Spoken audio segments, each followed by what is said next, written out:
আসসালামু আলাইকুম কাকু। হ্যাঁ এখানে আপনি দেখতেছি টির জায়গায় এলবো দিচ্ছেন।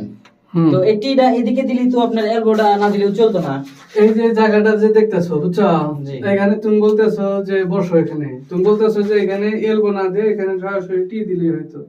মনে করো এখানে ওই গরম পানি ঝর্ণাতে যাবে না, শুধু ট্যাপে থাকবে বুঝছো। যার কারণে আমরা যদি সরাসরি দিই আর এখানে যদি ট্যাপ দিই তাহলে দেখা যায় এই একটা ট্যাপ সোজা হচ্ছে ঝর্ণার চাবিটা থাকে, দেখতে খারাপ লাগবে। যার কারণে আমরা এটা সরাই দিছি, দিয়ে এই দুই মিডলে মানে দুইটা ট্যাপের মিডলে আমরা ঝর্ণার যে স্টপ কলটা এটা রাখছি। আচ্ছা। তাহলে যখন এটা কমপ্লিট হবে দেখা যাবে যে দুইটা ট্যাপ লাগানোর মাঝখানে হচ্ছে ঝর্ণাটা থাকতেছে, তাহলে দেখতে সুন্দর লাগতেছে। তিনকোনা হইবে। হ্যাঁ, আর যদি আমরা এখানে ট্যাপ আর এই ট্যাপ সোজা স্টপ কল আর একটা ট্যাপের সামনাসামনি কিছুই নাই, তাহলে দেখতে খারাপ লাগে বুঝছো।